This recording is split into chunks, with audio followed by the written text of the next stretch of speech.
പ്രതിഷേധം കടുത്തതോടെ വിദ്വേഷ പരാമർശം പിൻവലിച്ച് മന്ത്രി സജി ചെറിയാൻ ഖേദം പ്രകടിപ്പിച്ചു. താൻ ബഹുമാനിക്കുന്ന ചില വ്യക്തികളും ആത്മീയ നേതാക്കളും തെറ്റിദ്ധരിച്ചത് വേദനിപ്പിച്ചുവെന്ന് മന്ത്രി വാർത്താക്കുറിപ്പിൽ. മുഖ്യമന്ത്രിയുടെയും പാർട്ടിയുടെയും നിർദ്ദേശപ്രകാരമാണ് സജി ചെറിയാൻ പ്രസ്താവന പിൻവലിച്ചത്. നിങ്ങൾ മലപ്പുറത്ത് നടന്ന ജില്ലാ പഞ്ചായത്ത് തെരഞ്ഞെടുപ്പിൽ നിങ്ങൾ ജയിച്ചു വന്നവരുടെ പേരൊക്കെ എടുത്ത് വായിച്ചു നോക്ക്. എന്താണ് നമ്മുടെ രാജ്യത്തിന്റെ സ്ഥിതി? അങ്ങനെ പോകാൻ പാടുണ്ടോ? കാസർഗോഡ് മുനിസിപ്പാലിറ്റി എടുത്തു നോക്ക്. നിങ്ങളിത് ഉത്തർപ്രദേശും മധ്യപ്രദേശും ആക്കാൻ ശ്രമിക്കരുത്. വിദ്വേഷ പ്രചരണത്തിന്റെ എല്ലാ വശങ്ങളും അടങ്ങിയതായിരുന്നു സാംസ്കാരിക വകുപ്പ് മന്ത്രി സജി ചെറിയാന്റെ ഈ വാക്കുകൾ. ഇതിന് പിന്നാലെ തന്നെ വ്യാപകമായ പ്രതിഷേധം പല കോണുകളിൽ നിന്ന് ഉയർന്നു വന്നു. എന്നിട്ടും തന്റെ വാക്കുകൾ പിൻവലിക്കാൻ സജി ചെറിയാൻ തയ്യാറായിരുന്നില്ല. പാർട്ടി സംസ്ഥാന സെക്രട്ടറി മൗനം പാലിച്ചു. എന്നാൽ തെരഞ്ഞെടുപ്പെടുത്തിരിക്കെ സജി ചെറിയാന്റെ പ്രസ്താവന വലിയ തിരിച്ചടി ഉണ്ടാക്കുമെന്ന ബോധ്യം പാർട്ടി നേതൃത്വത്തിന് പിന്നീടുണ്ടായി.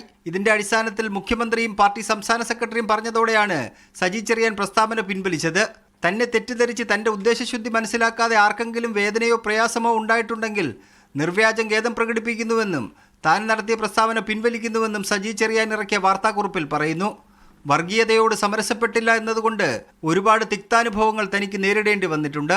പ്രസ്താവന വളച്ചൊടിച്ച് ഇപ്പോൾ പുറത്തുവരുന്ന കാര്യങ്ങൾ തന്റെ മതനിരപേക്ഷ നിലപാടിനെ വ്രണപ്പെടുത്തുന്നതാണെന്ന് സജി ചെറിയാന്റെ പ്രസ്താവനയിലുണ്ട്. നാളെ നിയമസഭ വീണ്ടും ആരംഭിക്കുമ്പോൾ പ്രതിപക്ഷം ഇത് ആയുധമാക്കുമെന്ന് വിലയിരുത്തലിന്റെ അടിസ്ഥാനത്തിലാണ് സജി ചെറിയാനോട് പാർട്ടി വേഗം തിരുത്തൽ ആവശ്യപ്പെട്ടത്. മീഡിയ 1 തിരുവനന്തപുരം.